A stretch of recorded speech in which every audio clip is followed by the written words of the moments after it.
بسم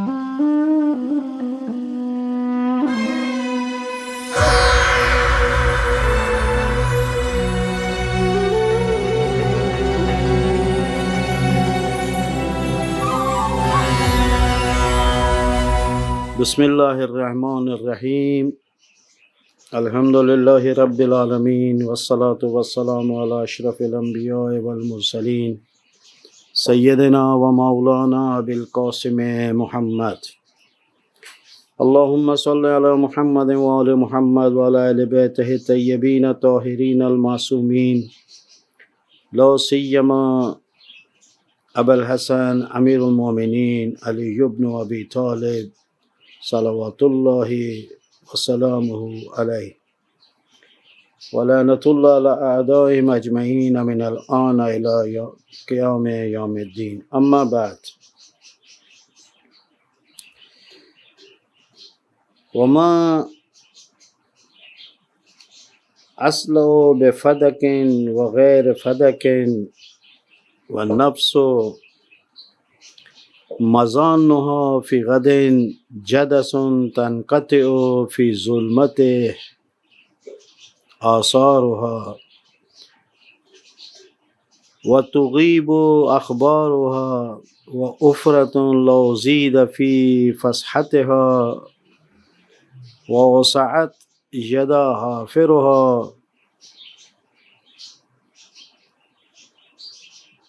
لو ازغتها الحجر والمدار وسد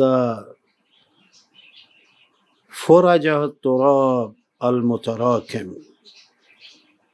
مولا امیر المومنین علیہ السلام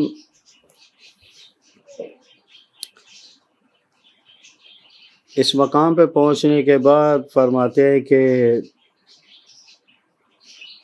فدق یا فدق کے علاوہ کسی اور چیز کو لے کر میں کیا کروں گا، جب کہ نفس کی منزل جو ہے وہ قبر ہے۔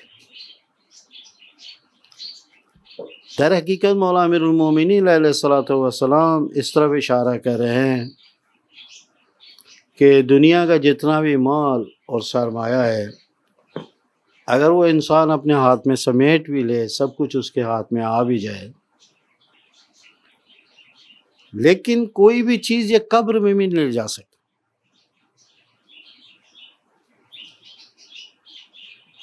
دولت ہے، پیسہ ہے، سرمایہ ہے، کوئی بھی چیز جو قبر میں نہیں لے جا سکتا ہے انسان۔ اور یہ جو میری جان و میرا نفس ہے، یہ ایک ایسی جگہ پر قرار پائیں گے کہ جہاں پر اندھیرا ہی اندھیرا ہے۔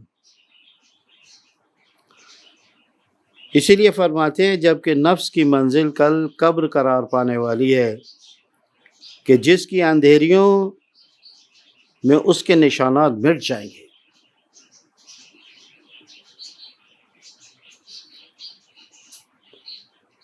اگر انسان کے اعمال خیر نہ ہوں، یہ نفس جو ہے قبر کے اندر، قبر کی تاریکیاں اس کو مٹا دیں گے اور اس کی خبریں ناپید ہو جائیں گی۔ وہ تو ایک ایسا گڑھا ہے کہ اس کا پھیلاؤ بڑھا بھی دیا جائے اور گورکن ہاتھ سے اسے کشادہ بھی کر دے، جتنی بھی مرضی قبر کو کھول دے، جتنی بھی گشاد بنا دی جائے۔ سندھ میں ہمارے رواج ہے، بہت گہری قبر کھودتے ہیں۔ تو میں نے ایک دن ان سے کہا کہ تم نے اتنی گہری قبر کیوں کھودی ہے؟ تو کہنے لگے بلاخر فرشتے آئیں گے، کوئی آرام سے اٹھ کے بیٹھ کے یہ حساب کتاب تو دے سکے۔ جبکہ ان کو پتہ نہیں ہے کہ قبر کی تنگی یا قبر کی کشادگی، ان دونوں کا تعلق انسان کے اپنے اعمال سے۔ اب جتنی بھی ایران میں ہم لوگوں نے دیکھا، اوپر تلے طبقہ دار قبریں، اوپر ایک سلیب ہے لیکن نیچے 5 6 قبریں ہیں۔ حرم حضرت معصومہ میں بھی بہشت ادھر مشہد میں بھی ہم لوگوں نے خواجہ ربیع پہ جہاں پہ مقدس مقامات ہیں طبقے کے ساتھ وہاں کا قبریں بنائی گئی، کوئی نیچے اور پھر اس کے اوپر. اور کیا واقعاً یہ ان کے لیے ایک تنگ جگہ ہے، یا جن کے لیے کھلی قبریں بنائی جاتی ہیں ان کے لیے گشاد جگہ ہے؟ نہیں، ایسا نہیں ہے. اب جتنی بھی قبر گشاد بنائیں، اگر انسان کے اعمال نیک نہیں ہیں، خدا کو راضی کر کے نہیں گیا ہے، خدا کی اطاعت کر کے نہیں گیا ہے، وہ قبر جتنی بھی گشاد بنا دے وہ اس کے اوپر فشار لے گی، اس کو تنگ کرے گی. اور اس کے برعکس جتنی بھی تنگ قبر کسی کے لیے بنا دی جائے،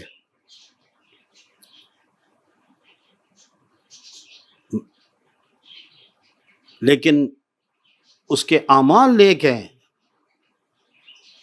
یہ اس کی قبر کو گشاد کر دے گی. اسی طرح انسان قبر کے اندر روشنائیاں لگا دے، وہ اندھیروں میں تبدیل ہو جائیں گی. لیکن بعض انسانوں کے اعمال ایسے ہیں کہ قبر کی تاریکیوں کو نور میں اور روشنی میں تبدیل کر دیتی ہیں. ان میں سے ایک نماز تہجد ہے. ملائکہ یہ میرا بندہ اس وقت میری عبادت میں مصروف رہا کہ جب دنیا سو رہی تھی، چاروں طرف تاریکی اور اندھیرے کا غلبہ تھا.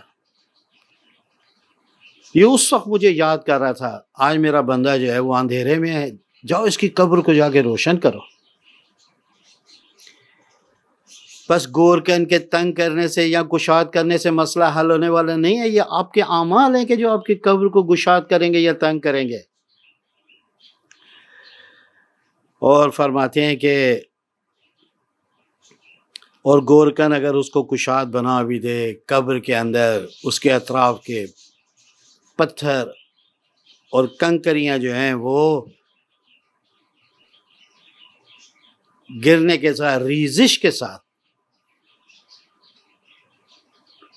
جو گریں گی وہ اس کو تنگ کر دے گی. قبر کے متعلق آپ لوگوں کی خدمت میں چند باتوں کو میں عرض کرنا چاہتا ہوں کہ قبر کا عزیزو سب سے جو مرحلہ ہوتا ہے، سب سے سخت اور خطرناک مرحلہ وہ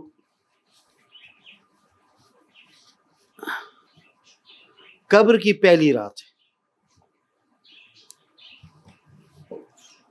ایک انسان ایسا ہے کہ جو قبر میں اترا ہے کہ جو اپنے اطراف میں عزیز و اقارب کے درمیان تھا، اب اس کے قریب کوئی بھی نہیں ہے. ایک ایسی جگہ سے جا رہا ہے کہ جہاں پر اس کی فریاد سننے والا تھا، اس کی مدد کرنے والا تھا، اب کوئی نہیں ہے.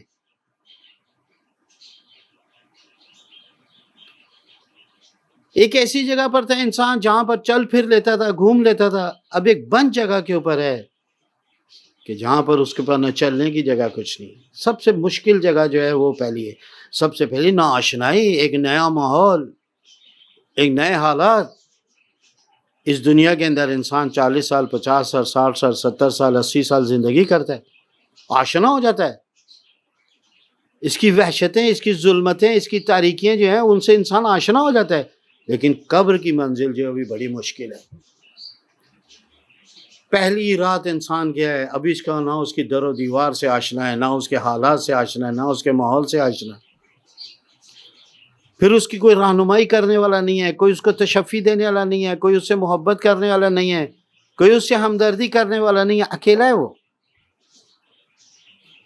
سب سے مشکل مرحلہ قبر کی پہلی رات ہے، جہاں پر انسان مرحلہ وار سوالات کا شکار ہوگا اور اس سے پوچھے جائیں گے. سب سے پہلے منکر و نکیر آئیں گے. منکر و نکیر یہ جو ملائکہ ہیں یہ انسانوں کے کاندھوں کے اوپر بھی ہیں، اس کے اعمال کو دیکھ رہے ہیں. ایک آ کر ترتیب سے مرحلہ وار سوالات کو شروع کریں گے. لیکن اس سے پہلے میں مولا امیر المومنین کا پیغمبر اکرم فرماتے ہیں القبر اول منازل الاخرہ، آخرت کی جو دنیا ہے اس کی پہلی منزل قبر ہے، جہاں سے انسان شروع ہو۔ اب یہاں پر کچھ باتیں بہت ہیں، لیکن میں آپ لوگوں سے اس طرف نہیں جاتا ہوں۔ قبر کے متعلق بات کرتے ہیں کہ سب سے مشکل منکر و نکیر سب سے پہلے جو پوچھیں گے وہ خدا کے متعلق بنیں، من ربک۔ آپ لوگ جو مردوں کو تلقین پڑھاتے ہیں ان کے اندر آپ لوگ دیکھیں قبر کا تذکرہ اگر مولا امیر المومنین نے اپنے خط میں کیا ہے تو بے جہت نہیں ہے، بغیر کسی وجہ کے نہیں ہے، بہت اس کے اندر راز پوشیدہ۔ میرا نفس کدھر جائے گا؟ قبر کے اندھیروں کے اندر جائے گا، میرا نفس فشار میں جائے گا۔ فرمایا کہ سب سے پہلے جو سوال ہوگا وہ یہ کہ تمہارا خدا کون ہے، تمہارا رسول کون ہے، تمہارے امام کون ہے، تمہاری کتاب کون ہے، تمہارا قبلہ کون ہے۔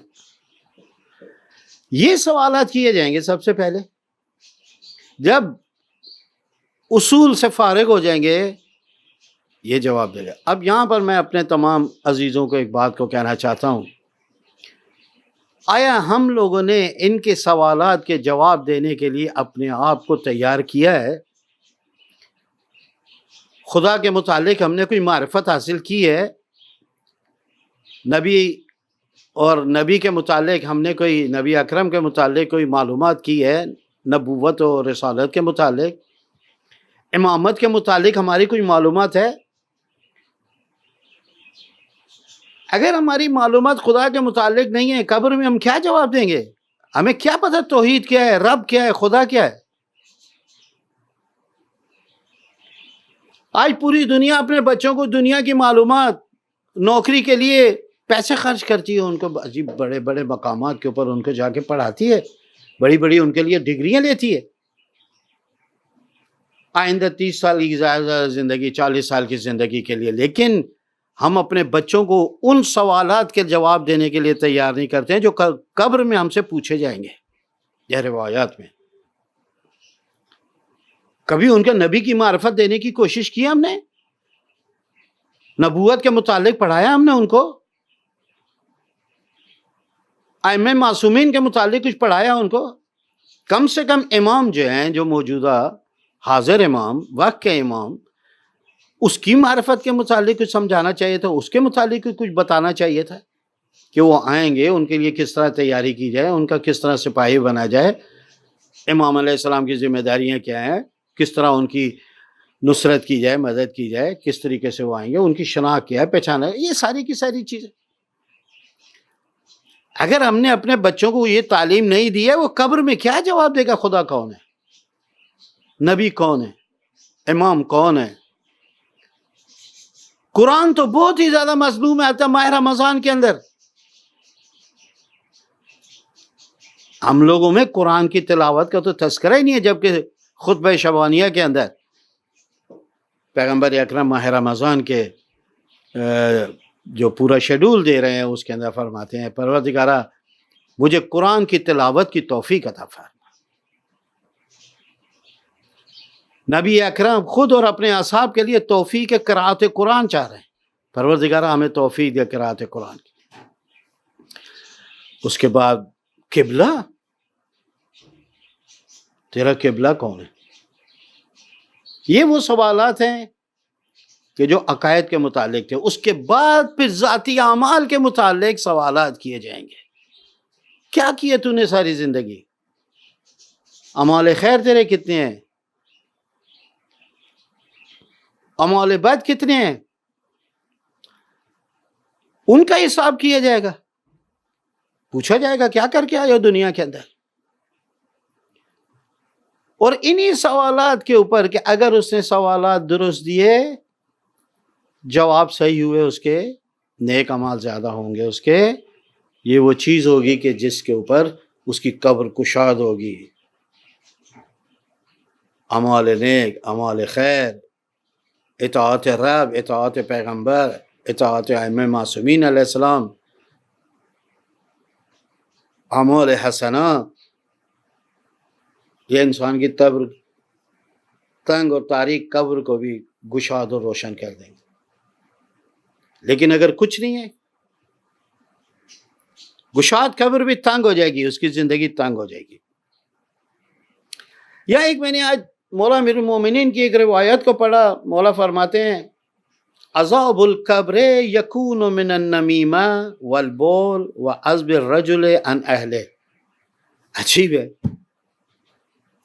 مولا فرماتے ہیں 3 چیزیں جو ہیں قبر کے اندر عذاب کا باعث ہوں گی. 3 چیزیں. ایک تو چغل خوری، ادھر کی بات سنی ادھر، ادھر کی بات سنی ادھر، ادھر کی بات سنی ادھر. کا نمیم جو ہے، چغل خور آدمی جو ہے، اس کی قبر جو ہے وہ تنگ ہوگی، فشار قبر ہوگا اس کے اوپر. اس کی مردہ خراب ہے.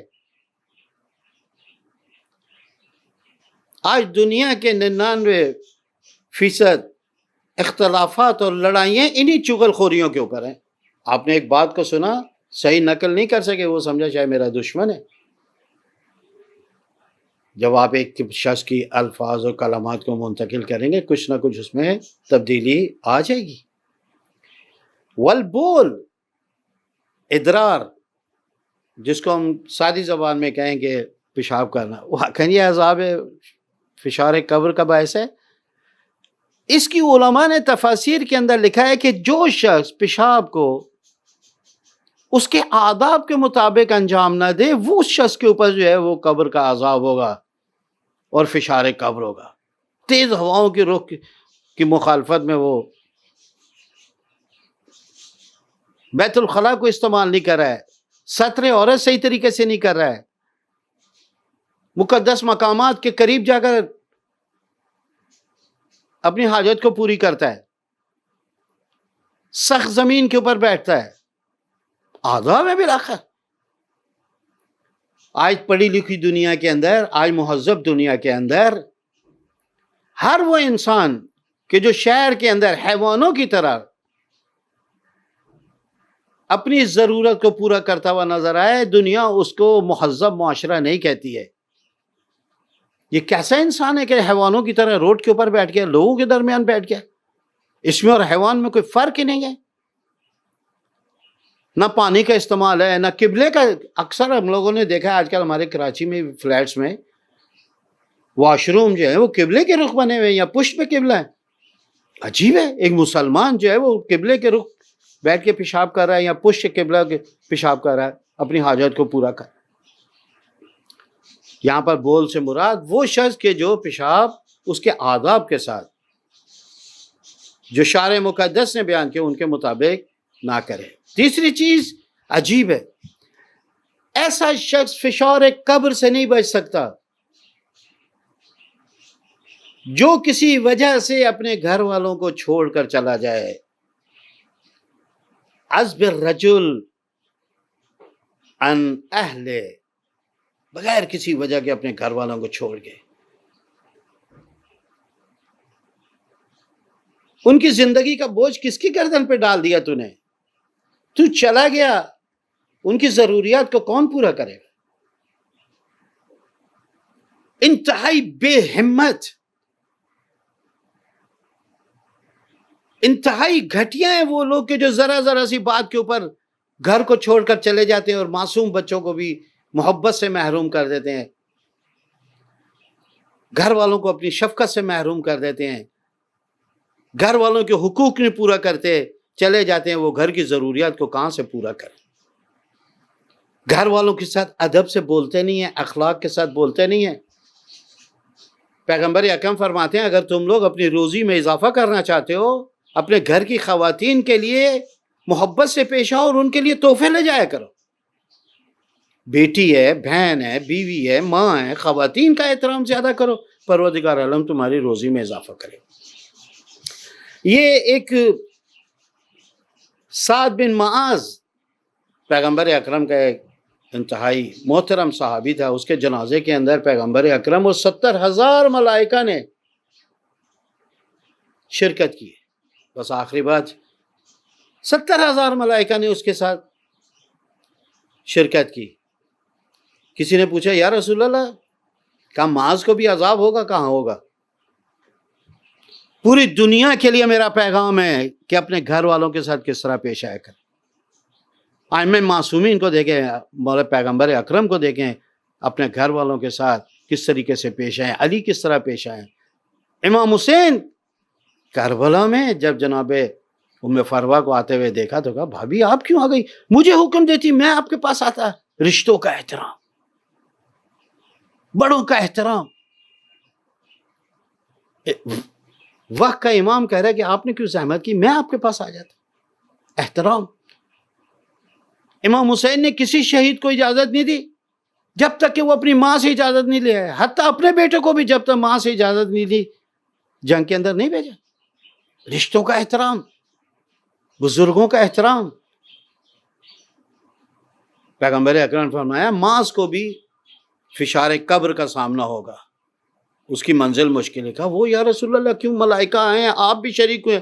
کہا اس کے جنازے میں چاہے میں شریک ہو جاؤں، چاہے تمام مسلمان شریک ہو جائیں، ملائکہ شریک ہو جائیں، لیکن اس کا ایک ایسا گناہ ہے کہ جس کی وجہ سے قبر میں اس کی مغفرت اور قبر میں اس کی معافی بڑی مشکل ہے۔ کہ یا رسول اللہ وہ کیا ہے؟ کہا کہ یہ اپنے گھر والوں کے ساتھ بد اخلاقی سے پیش آتا، بیوی کے ساتھ گھٹیا زبان میں گفتگو کرتا تھا، بچوں کے ساتھ بدتمیزی سے پیش آتا تھا، نوکروں کے ساتھ اس سے بھی زیادہ بدتمیزی سے پیش آتا تھا۔ پروردگار عالم ان لوگوں کے اوپر قبر میں سختیوں کو نازل کرتا ہے، ان کی قبر کو فشار دیتا ہے، تنگ کرتا ہے، جو اپنے گھر والوں سے نرمی سے بات نہ کریں۔ بد اخلاقی سے بات کرنے والوں کی قبر خراب ہے، بدتمیزی سے اپنے بچوں سے بات کرنے والوں کی قبر خراب ہے۔ پروردگار اس ماہ رمضان میں ہمیں توفیق دے اپنی اصلاح کرنے کی۔ پروردگار ہمارے مرحومین کی مغفرت فرما، ہمارے گناہوں سے درگزر فرما۔ والسلام علیکم ورحمۃ اللہ وبرکاتہ۔